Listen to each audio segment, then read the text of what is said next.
Okay, so picture this. It's late May 1940. The world is absolutely holding its breath. You've got nearly 500,000 Allied soldiers trapped on the coast of France. They've got the sea at their back and the unstoppable German army closing in from every other direction. It's a disaster of epic proportions, and really, their only hope is a desperate, desperate escape. So this was the question, right? The staggering question facing British command. This wasn't about winning a battle anymore. Nope. This was about pure, simple survival. How on earth could they possibly save the core of their army from being completely wiped out or captured? To really get a grip on the escape, you first have to understand the trap. It all kicked off on May 10th, 1940. See, for months, things had been weirdly quiet. They called it the phony war. But on May 10th, that all changed. The German war machine just roared to life, shattering the calm with a terrifying new way of fighting. Okay, so the German strategy here, it was brilliant and absolutely deadly. They sent a huge force into Belgium, which pulled the main Allied armies north to go and fight them. But that was a feint. The real danger, the main armored punch, did the unthinkable. They just smashed through the Ardennes forest, this dense woodland the Allies thought was totally impassable for tanks. And by May 20th, they'd raced all the way to the English Channel. And the result? It was something no one had ever seen before. German panzers had driven the entire width of France in just 10 days. I mean, the speed was just unheard of. What they'd done, essentially, was slice the Allied armies clean in two, trapping the best British and French forces with their backs to the sea. The pocket was officially formed. So now you have the Allied forces completely cut off, and the Germans, well, they start to squeeze. The area around Dunkirk begins to shrink at this alarming speed, and for the soldiers stuck inside, the situation just gets more and more desperate by the hour. I mean, just look at how fast everything collapsed. It's staggering. In just 8 days, the Allied front line went from 200 kilometers all the way down to 80. The ports of Boulogne and Calais, gone, captured, leaving only Dunkirk. And then, the knockout blow. On May 28th, the Belgian army, which was holding the whole northern flank, was forced to surrender. Suddenly, the British and French were dangerously exposed. And what was it like on the ground? Well, just utter confusion. This quote from Sergeant Bernard Kay, it just captures it perfectly. He's ordered to get to Dunkirk, but he's so turned around he thinks it's in Scotland. It really shows you the total breakdown of command and this feeling among the soldiers that they were completely and utterly on their own. The situation was beyond critical, so the British commander, Lord Gort, he sees only one real option left, and it's not a counterattack. It's just survival. On May 26th, the official order goes out for Operation Dynamo, a full-scale evacuation by sea from the very last port they had left, Dunkirk. And you have to understand the sheer scale of this problem. We're talking about almost 400,000 men, an entire army, trapped, exhausted, and running out of ammo, time, and pretty much all hope.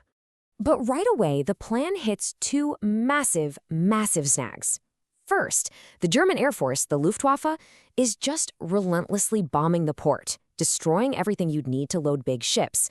And second, the beaches themselves are so shallow, those big warships can't get anywhere near the shore. So what do you do now?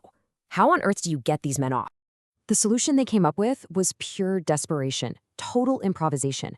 Basically, the Royal Navy put out this call for anything that could float, no matter how small. Sure, Royal Navy destroyers would be the heavy lifters, but they'd be helped by this incredible civilian fleet. Fishing boats, yachts, ferries, even river barges.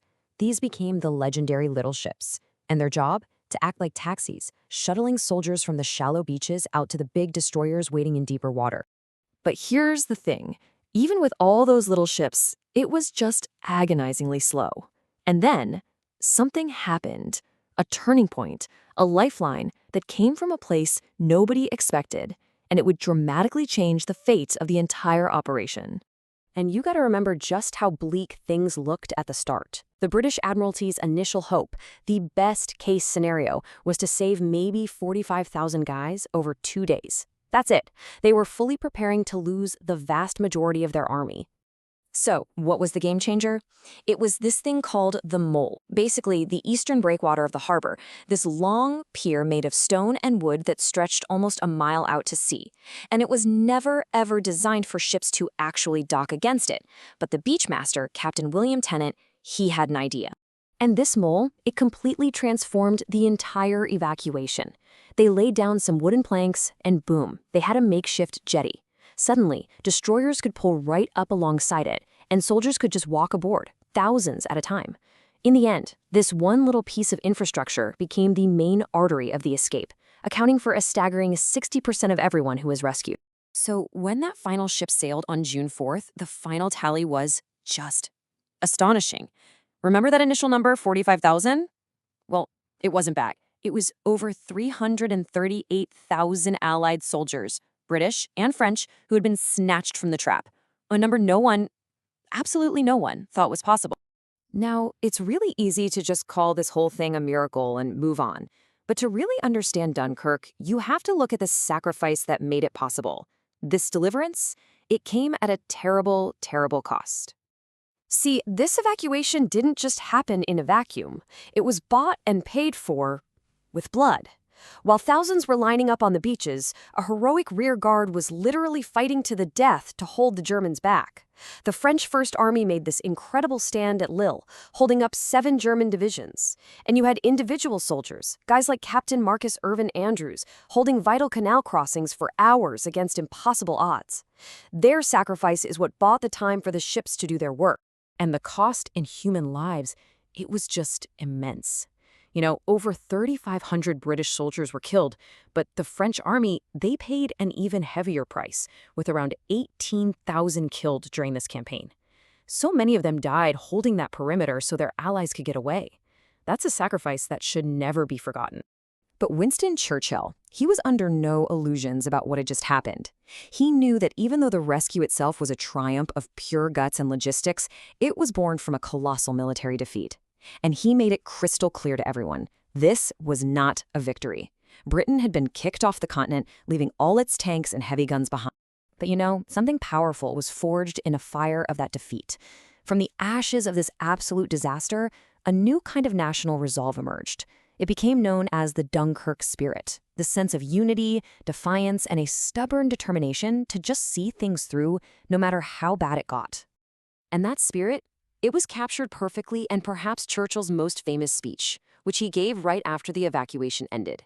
This isn't the sound of defeat. This is the sound of pure defiance.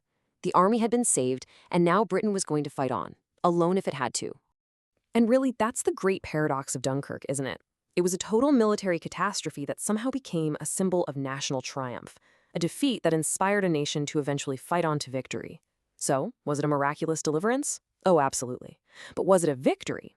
Well, that's the question Dunkirk leaves us with.